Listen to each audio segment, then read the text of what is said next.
Welcome back to the deep dive. Really excited today. We're taking a journey to Chattogram. It's a city in Bangladesh, and based on this great overview we've been looking at, it's much more than just a name on a map. Yeah, this source material has given us some incredible insights into what seems like a really dynamic place. Absolutely. And our mission today really is to peel back those layers. We want to get into Chattogram's history, its economy, which is huge, its culture, and, where it's headed. Why is it so important, not just for Bangladesh? Right. What are the bigger implications? So get comfortable. We think you'll find some genuinely surprising things here, key insights about a city maybe you don't know much about yet, but it definitely warrants some attention. Let's dive in. Okay, so first things first. Chattogram, you might know its old name, Chittagong. It's down in the southeast of Bangladesh, right on the Bay of Bengal, part of the Chattogram division and district. And it's big. The metro area has something like over 8 million people, backed into about 155 square kilometers. Yeah, it's a significant urban center. And what's really interesting, geographically speaking, is its position. It's kind of sandwiched between the Chattogram hill tracts on one side and the Bay of Bengal on the other. So you get this really diverse terrain, hills, rivers, coastal plains. And the Karnafuli River is absolutely central. It runs right through the city. It's basically the lifeblood. The lifeblood. That makes sense, especially given its history as a port, right? Yeah. You mentioned its geography shapes its identity. How far back does that port history go? The source mentioned ancient roots, over 1,000 years. Oh, easily. Yeah, it's been a major seaport and a center for trade for, well, over a millennium. It wasn't just, built yesterday. Wow. So who was coming through there in ancient times?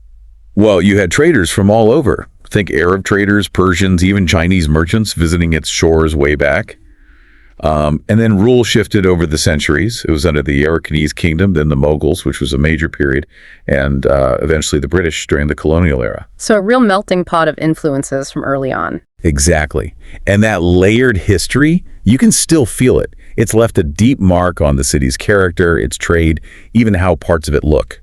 Okay, let's fast forward to today. The source calls it the commercial capital of Bangladesh. That sounds important. What does that actually translate to on the ground, especially for a country with, over 170 million people? It's a huge designation. And the core of it really is the port of Chattogram. It's not just the largest port in Bangladesh, it's the busiest. Get this, it handles something like 90% of the country's entire import-export trade. 90, wow, 90%. That's staggering. Almost everything goes through there. Pretty much. That figure tells you a lot about Bangladesh's economic geography. Chattogram isn't just a commercial hub, it's effectively the economic gateway. That level of concentration must put enormous pressure on the city, right? Infrastructure, everything. Absolutely. It creates vulnerabilities too, potentially. But beyond the port itself, there's more. It also has one of Asia's largest export processing zones, the EPZs. And you've got major industries thriving there. Things like shipbuilding, which actually draws on some historical skills to seal. Definitely garments, which is huge for Bangladesh globally. Right. The garment sector is massive. Yeah. And also chemicals, cement, petroleum refining. It's a real industrial powerhouse. Right. And just to add another layer, it has the Chattogram Stock Exchange, the CSE, one of only 2 in the country. Okay, so port, industry, finance, it really is the economic engine room. No question about it. So with all that trade and history, it sounds like it must be quite a cosmopolitan place, culturally speaking. You mentioned Arab traders, colonial history. The source talks about this mix of influences, Arab, Hindu, Buddhist traditions, and then modern urban life layered on top. It is. It's definitely got that feel. And there's a strong local identity, too. The Chittagonian people, they actually speak their own dialect, Chittagonian. Oh, interesting. How different is that from standard Bangla? Is it just an accent or? Oh, it's quite distinct. Some linguists almost consider it a separate language, though it shares roots with Bengali, of course. It's a real marker of local identity. Huh. So the population is pretty diverse then? Very much so. You have the majority Bengalis, naturally, but also quite a few indigenous groups, especially from the nearby hill tracts, like the Takma, Marma, Tripuri peoples. They have their own unique cultures. And it's also important to mention the significant number of Rohingya refugees currently hosted in and around the city. Right. That's a major humanitarian dimension. And religion. Predominantly Muslim, like Bangladesh as a whole. But you also find significant Hindu communities, Buddhists and Christians coexisting there. It's quite diverse religiously, too. Okay, so moving beyond the economy and culture, the source also highlighted Chattogram as a growing educational center and also a draw for tourists. Seems like it connects to that diverse geography we talked about earlier, hills and beaches. Yeah, both are definitely true. On the education front, it's becoming a real hub. You've got major institutions like the University of Chittagong, CU. There's CUET, that's the Engineering and Technology University, Premier University, the International Islamic University Chittagong, IIUC, and the Chittagong Medical College. These are nationally important places. So building up that intellectual capital, too. Exactly. And for tourism, yeah, its location is key. It acts as a gateway. You've got attractions within the city itself, like Patenga Sea Beach, which is popular, and Foy's Lake, kind of an amusement park complex. You can do a Carnifuli River cruise, visit Naval Beach.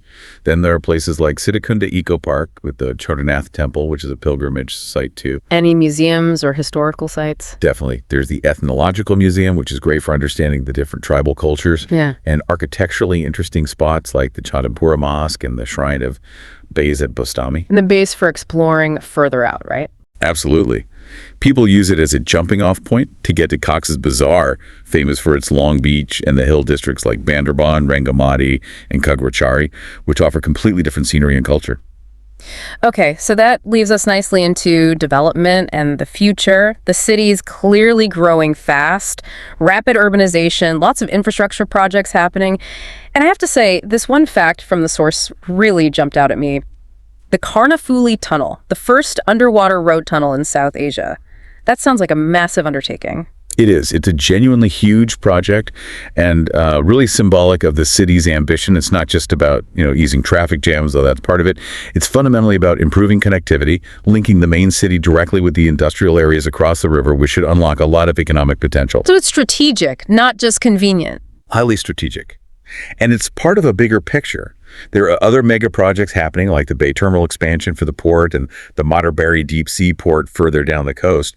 The idea behind these is to really boost capacity and efficiency, making Chattogram a much bigger player in regional, even global, shipping and logistics.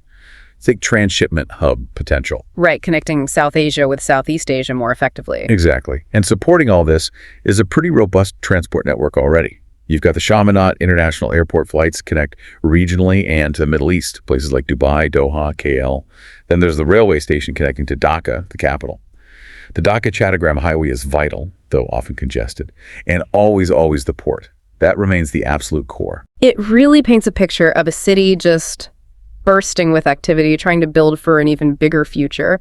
But that kind of rapid growth always comes with challenges, doesn't it? The source mentioned things like traffic congestion, which sounds inevitable, waterlogging during the monsoon season, industrial pollution, unplanned sprawl. They sound like familiar big city problems. They are, unfortunately. Chattogram definitely grapples with these. Traffic can be intense.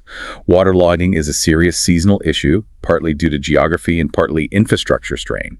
Industrial pollution is a concern given the concentration of industry. And like many rapidly growing cities in the region, managing urban sprawl in a planned way is a huge challenge. Are they finding unique ways to tackle these, or is it more about trying to keep up with the pace of growth? It's a bit of both. Those big infrastructure projects, like the tunnel and port expansions, are partly aimed at easing some bottlenecks. Mm-hmm. There's also a push for more foreign investment, which often brings, better practices or technologies for things like waste management or greener industry. But look, despite these very real challenges, the overall outlook presented is pretty optimistic. The scale of investment, the focus on improving the port, the strategic location, it's all pointing towards Chattogram becoming an even more significant logistics and business hub. Yeah. Not just for Bangladesh, but potentially for the wider South and Southeast Asian region. So wrapping things up, it's clear Chattogram is, as we said, Bangladesh's commercial heart. It's got this incredibly rich history, a diverse culture, and it's just undergoing this phenomenal transformation right now. A city really on the move. Definitely. And its importance really does ripple outwards. What happens in Chattogram has implications regionally and potentially even globally as it develops as a hub for trade and connectivity. It's certainly one to keep an eye on. Absolutely. Which leaves us with a final thought for you, our listeners. Given everything we've discussed, Chattogram's strategic spot, its history, this rapid development, how do you think its rise might actually reshape trade patterns, cultural flows, and connections across South and Southeast Asia in the next few decades? And what kind of global ripple effects could that have? Something to think about. Thanks so much for joining us on this deep dive.